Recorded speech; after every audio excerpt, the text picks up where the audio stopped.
And as said before, I would like to welcome Ms. Jutta Paulus. Are you ready, Ms. Paulus? Almost. Almost. Okay. I know we are a little bit uh, good time, but there's still about 5 minutes. So if you need a couple of minutes, it will be no problem at all. There might be some other questions or so, but if you're ready, I think we could go on. No, it's fine. I just wanted to plug in my headset because that's always better when there's some noise in the background, which cannot always be avoided when talking from your home, actually, because there are still people living here. Who could believe that? Yes. Well, I would like to focus a bit on what has been going on at the European level ever since Ms. von der Leyen took up office last year. Probably most of you have followed the discussions around the climate law and also the climate targets which the European Commission announced a few weeks back. The European Commission has made a very thorough impact assessment on the new climate targets, and they came to the conclusion that it would be best to raise these targets to 55% net reduction so that they would take into account carbon sinks like forests or wetlands, which we meaning the Greens, think is a bit problematic because you cannot really count on especially forests being able to store as much carbon as in the past, because with the summers becoming ever hotter and drier, the function of the forest as a carbon sink might deteriorate over time. So we would rather like to see two separate goals. There's one goal for emission reduction and one goal for carbon sinks, because then you can much better follow the your path and look whether you're really on path when it comes to, for example, renewables or efficiency or something, instead of meddling all these targets together to one net emission reduction goal. European Parliament was pretty progressive when voting on the climate law in September. We managed to secure a 60% emission reduction target, but now we are waiting for the trilogues on the climate law to be concluded before December, or at least before the next UCO, because the European Council decided not to vote on the Council's position yet when it comes to the final emission reduction target, but to leave that to the next UCO summit in December, which I think is not the most intelligent idea to do, because at the end you will have a lot of rush and decisions are rather not as well founded when you have limited time to think over what you're doing. But we in Parliament already are focusing on the Commission's work program. They announced a work program for the year of 2021. And of course, what could be expected already, we will see a revision of the Renewable Energy Directive and also a revision of the Energy Efficiency Directive. And especially Renewable Energy Directive, of course, is very important for you all, because we will be talking about adapting the renewable energy targets for 2030 to the then finally decided climate law, because of course we need a lot more renewable energy in order to be able to meet these targets. And if we are actually listening to the climate scientists, they are saying that we should aim for 65% emission reduction in 2030. So we would need loads of more renewables for that. I think it has now become clear to everyone that renewables are the future, especially since even the International Energy Agency, which is traditionally very heavy on fossil fuels and oil and gas and all that, and constantly underestimating renewables growth for last 20 years or so, they have now finally found out, oh wow, renewables are the most inexpensive power source you can really get. And I'm like, okay, nice that you come on board rather late, better late than never. But I think this is really important, because a lot of policymakers are taking the scenarios of the International Energy Agency as predictions, which they are not, but they are viewed as such. And with these scenarios, a lot of wrong decisions have been made, especially when it comes to granting authorizations to new fossil fuel power plants. Because if the policymaker thinks, well, International Energy Agency says we need a lot more coal in order to meet our future energy demands, we better grant the authorization. So this is really a game changer in my view, that the International Energy Agency has now finally made this leap. On European level, I mean, we're talking about at the Folkecenter, we're talking about not about the giant offshore turbines, but rather about smaller turbines. And I think we might have an angle here when it comes to the renovation wave. The European Commission has published the strategy on the renovation wave in October, I think it was. And they have more or less promised to set up the money which is going to be used in the Recovery and Resilience Fund and also within InvestEU for deep renovations, because of course we need a energy efficient building stock in order to meet our climate targets. But they have more or less promised to take up extra programs for renewable energy on buildings. And there, of course, the first thing you think of is solar, of course, but still you will also be able to install small wind turbines on buildings. Why not? Especially when it comes to big apartment buildings where you have not so much room on your roof to put a lot of solar for, I don't know, 50 or even 100 flats, but you could put some wind turbines there. Because we will need a significant increase in solar and wind energy, and ever so more as we have now found out, surprise, surprise, that we will have to mitigate all our CO2 emissions. And that's also something which was a game changer in a way. Until several years back, the climate goals were always, well, we'll reduce our emissions by 80 or by 90 or by 95% until 2050. And the effect was that every sector was saying, okay, there will be 15 or 20% emissions left. These are mine, because me, the steel industry, me, the chemical industry, me, the agricultural sector, we cannot mitigate all our emissions. So we'll just keep them and we don't have to worry about what happens. And with a goal of becoming climate neutral, this argument just doesn't hold on anymore. So now steel industry and chemical industry have really heard the call, so to speak, and found out that they will need huge amounts of renewable hydrogen in order to become climate neutral. And while the whole Brussels bubble is all excited about hydrogen, we keep on saying, well, of course, we will need considerable amounts of hydrogen in those hard to abate sectors, but let's not forget that we really need renewable energy to produce this hydrogen.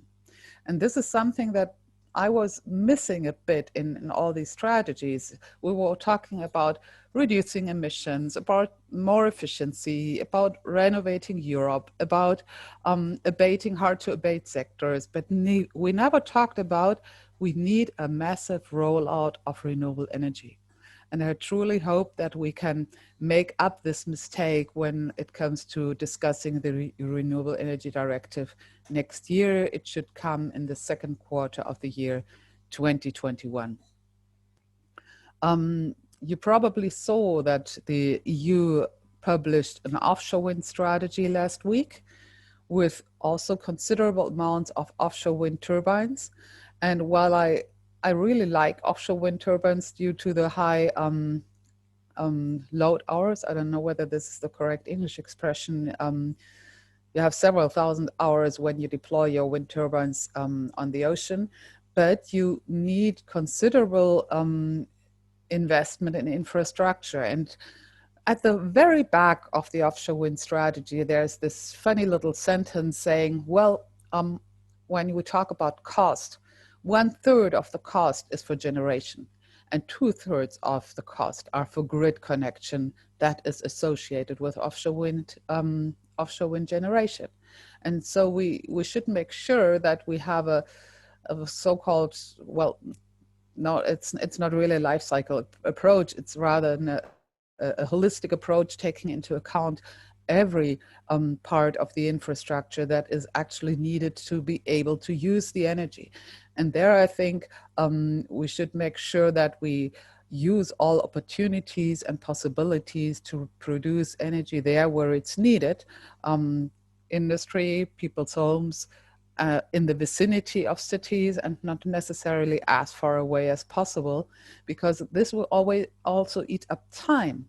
In my home country, Germany, the grid operators are trying to build these big power lines running from the north to the south, more or less because our government tries to keep one German electricity market instead of just admitting, okay, we have grid constraint here, so we should split between north and south. No, they don't want to do that.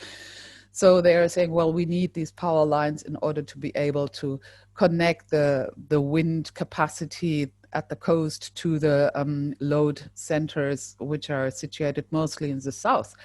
And it takes ages to build these lines because we have a lot of opposition. We have a lot of citizens saying, I don't want this line running next to my house. We have, of course, constraints when it comes to nature preservation.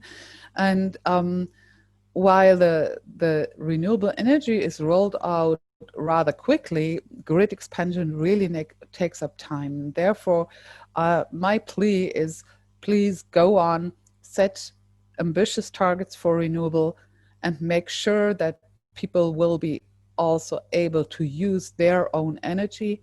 We have the fantastic Magna Carta for citizens' energy in the clean energy package from the last mandate, and we need to step on member states' toes in order to make sure that it is properly transposed into national law so that we can give citizens energy a kickstart again, because citizens want to be part of the energy transition. They are worrying about climate change, and we should give them the opportunity to invest in clean energy all over Europe.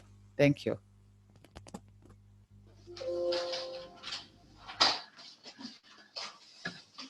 Thank you very much, Jutta Paulus. It was interesting and pleasure to have your presentation.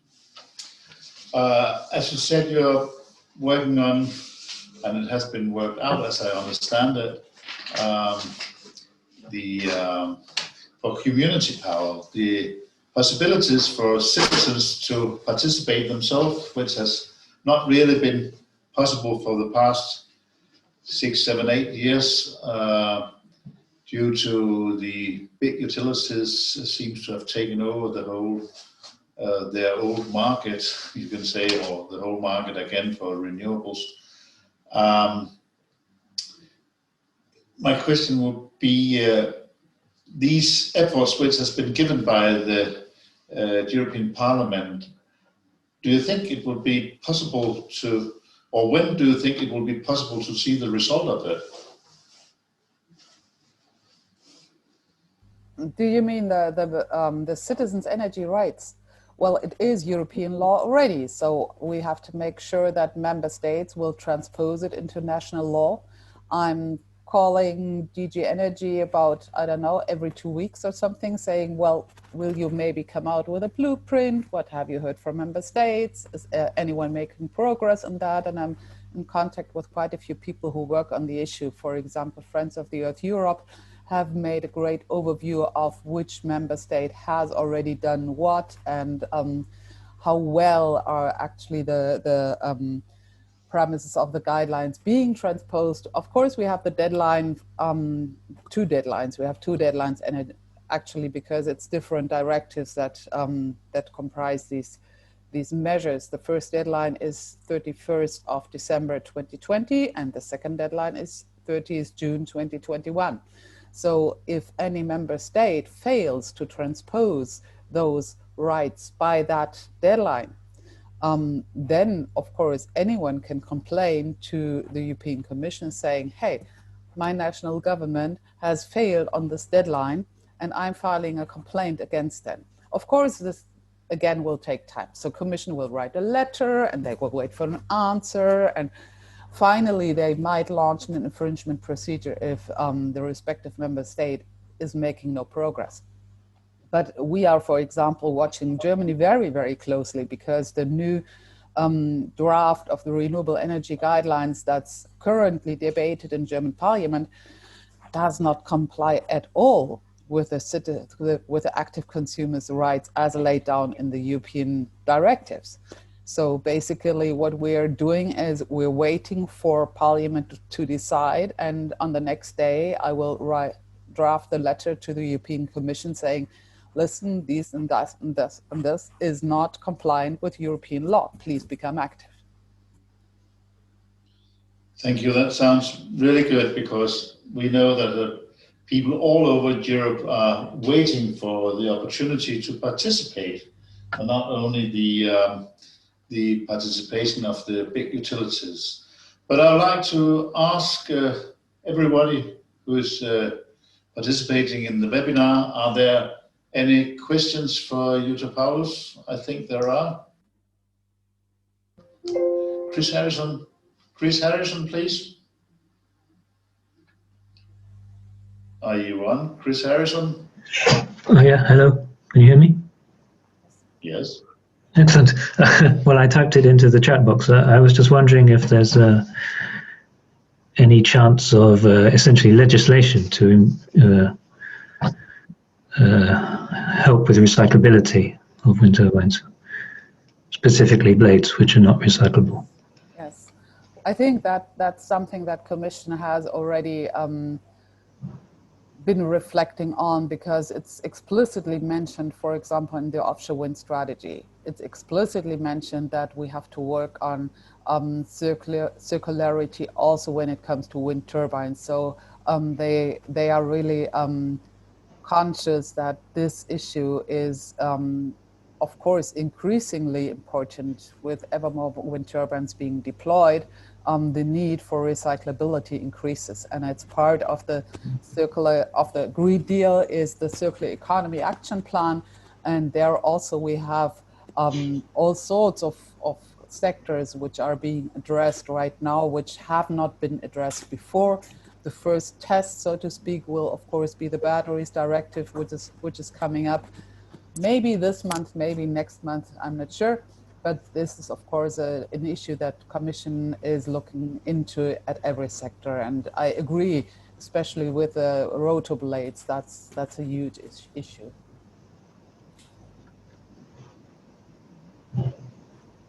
Yes.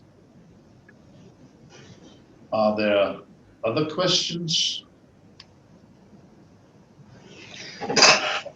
Now, otherwise, I would like to raise a question. Before we had the pleasure to have a presentation from Dr. Osman Benchik, and who was the former head of UNESCO's Department for Education. And I would like to know, are there any chance that the European Parliament can support programs in the UNESCO? I know normally it's a national matter, but it will actually probably we should take it up as a more holistic view from Europe. Is that a way of going? I must admit, I have not heard that this might be possible, but I'll just make a note and we'll try to find out. Well, anyhow, most of this knowledge to be. Mr. Benchik, Dr. Benchik, you're on right now, please. You need to unmute your microphone. Do you hear me? Do you hear me now? Yes, now we hear you. Yes. Yes. Yes. In fact, no. I can understand our colleague Jutta on the issue, because I mean UNESCO as an institution is funded through the contribution of governments. But let's make it general. In fact, the science, technology, and education on energy as such, it can be, from my point of view, a topic where the European Commission can find an interest. Now, is there a way for those who are, let's say, driving some activities within this area to get access to the European funding? And in fact, among the major institutions that thought at from the beginning is the regional institution. The European Commission is one of them. So I do hope that within the bilateral cooperation, because the European Commission have bilateral, either would it be with countries or with regions, I think that we can find a way to do so. Unfortunately, I see that it's not their priority. Now, is there a way to have this topic as the priority or as a priority among others? I think that we will see a shift of priorities when it comes to research with the New Horizon program, because we have this 37% climate target in the whole EU budget. Of course, budget is not finally negotiated. We only have the agreement on the total amount of the budget, and each budget line again will of course be subject to intense negotiations with the Council. But when we are defining 37% of our spending to be directed to climate, then we have to make sure that research development on renewable energy and science will also be part of this. So basically this probably will be addressed when outlining the new Horizon or any other research programs. So that probably would be the way to get funding there. It's a guess. I mean, I've been in Parliament for a bit over a year now, so I'm not sure how these. Yeah, all that.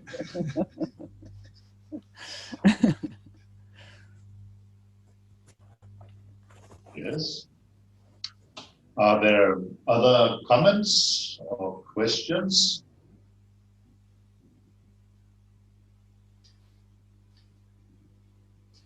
Maybe Morgan? Yes. I want to just add something. Maybe we can, after the conference, let's try to see together or with colleagues who are interested how to push it further, because even the let's say the policymakers or decision makers within the European Commission or others, they need also, let's say, some insight or input from the either the general public or players like you and others. So I do believe we can also help them pushing this agenda, because they can't just wake up in the morning. If it's not a priority coming from the states or the governments, they can't decide by their own. But if we help them doing so, maybe it can happen. So what I suggest that let's have an exchange on this, and I do hope that we will involve somehow the European Commission, because for me it's a major player that needs to be involved, and that's why I was talking about linking the agenda. The agenda of climate is there, you see. So let's have also or link the education, science and technology on renewable energy specifically to this agenda, and maybe the one on sustainable development in general. I guess it's one as well. Thank you. I mean, I'm just thinking. I have seen things that go into that direction that were funded actually by Horizon, so that someone made a comprehension of how is energy policy being transposed into national law and lessons learned, and how should things be done, and he received funding. So maybe it would be best to just be bold, approach Gabriel, approach Simpson and say, hey, we've got an issue here. That's something that we think needs attention because we want to leave no one behind. We want to have everyone on board. It needs the whole society to do this. And we are ready to do our part, but we need some assistance from your part. Please advise us, what should we do in order to get into one of these programs? Thank you. Well, Dr. Osman-Benchik, I think it was a very good idea to establish a group afterward. And I do really hope that, and we would like to invite you, Jutta Paulus, to participate if you somehow can and have time for it. I know that you're very busy, but on the other hand, it is actually quite, anyhow, in my point of view, quite important matter because all this transfer of know-how, as it actually is, to the developing countries, it's a big part of it, and it's needed there to get a, so to say, light over Africa, and even in the evenings, you know, so people can be, the youngsters can be educated at that time as well. There's already happening a lot there. I just read an article the other day, in the German newspaper, but they were saying, or rather it was an essay by someone who asked this funny question, are we looking at the right frog? Because you know this picture of the frog that's sitting in a pot, and the pot is being heated, and the frog does not move until he's cooked because it's heating so slowly.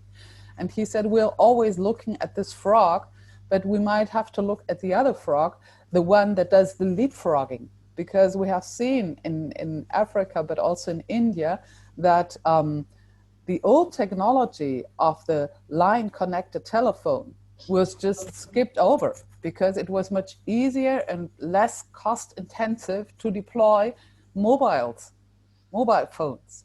And we are seeing the same thing happening all over Africa when it comes to PV. They're having microgrids, solar kiosks where people can come and load their phones or load their batteries and buy electricity in a very small margin, because those a lot of the people in Africa are simply not able to set aside so and so much money every month to be connected to the grid. So they buy electricity as they can afford it or as they need it. And that's ideal for small microgrid PV installations, and that's what's happening all over. And it gives me a lot of hope, because I mean, we had our German Green Party's meeting this weekend, and there was a bit of a controversy because we wanted the party to say we will be aiming for the 1.5 degrees goal. And we had this climate scientists present who said, well, we might not be able to achieve 1.5 anymore. And my argument was, well, we have to try to achieve the seemingly impossible to make at least the possible happen. And I think the example of Africa leapfrogging over the dirty fossil fuel age into the clean renewable age without taking the detour, the cost-intensive and pollution-intensive detour of fossil fuels, that might buy us exactly the amount of time that we need to avoid catastrophic climate change. Yes, thank you. Are there any other comments or questions for Jutta Paulus?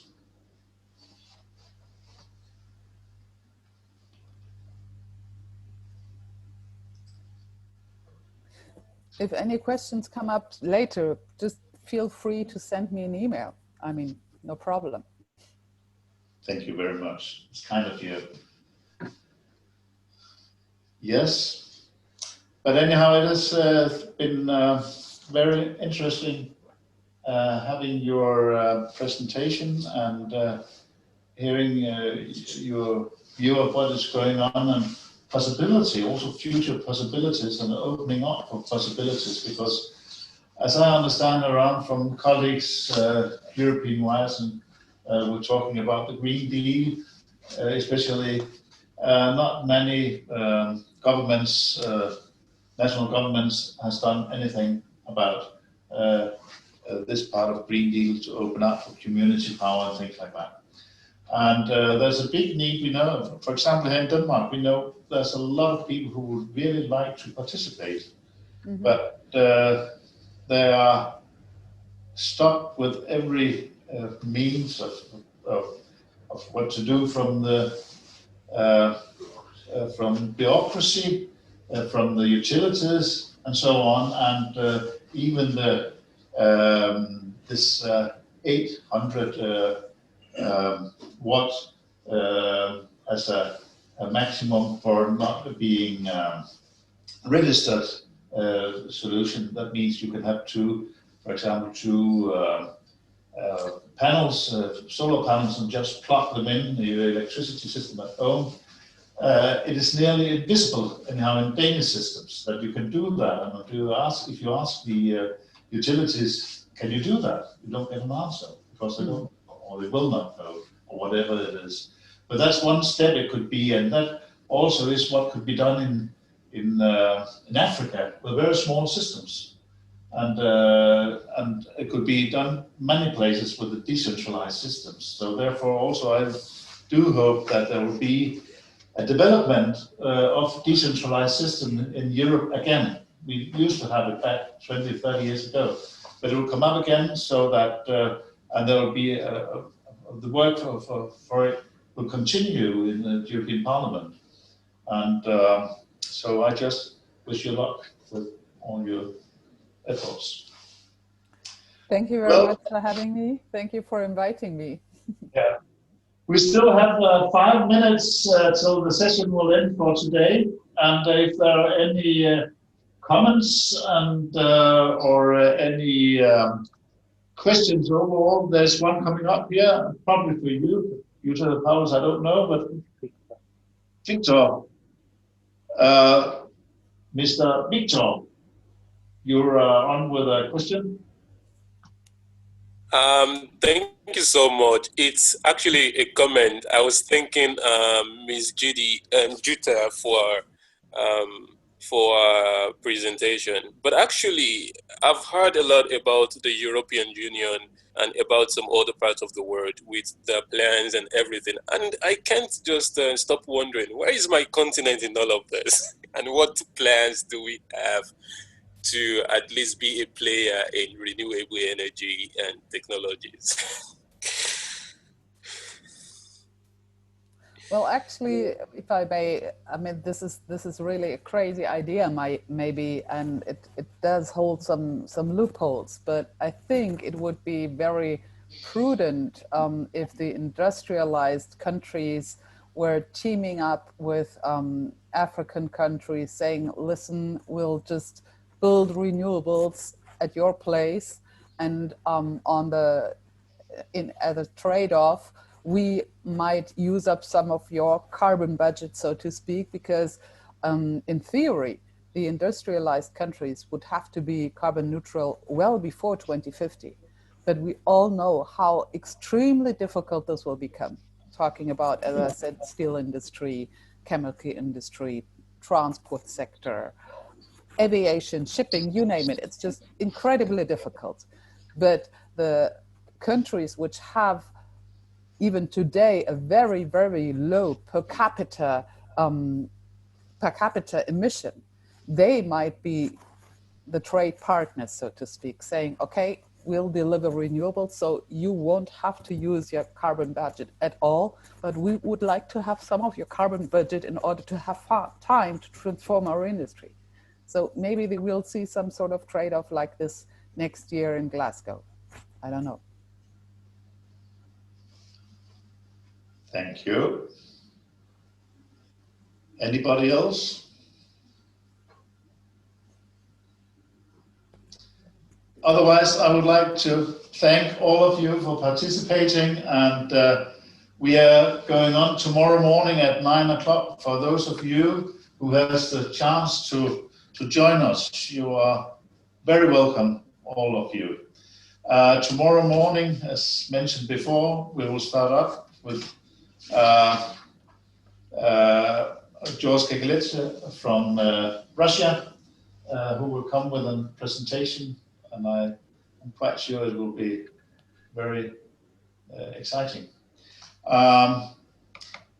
Jutta Paulus, thank you very much for your participation once again, and I hope that you will keep, and I'm sure you will, keep an eye on what the whole conference is about, and that also we, in the future, will have maybe the possibility to contact you again. Thank you very much. Thank you. And thank you very much to everybody, and we'll see you tomorrow morning, 9 o'clock. Thank you.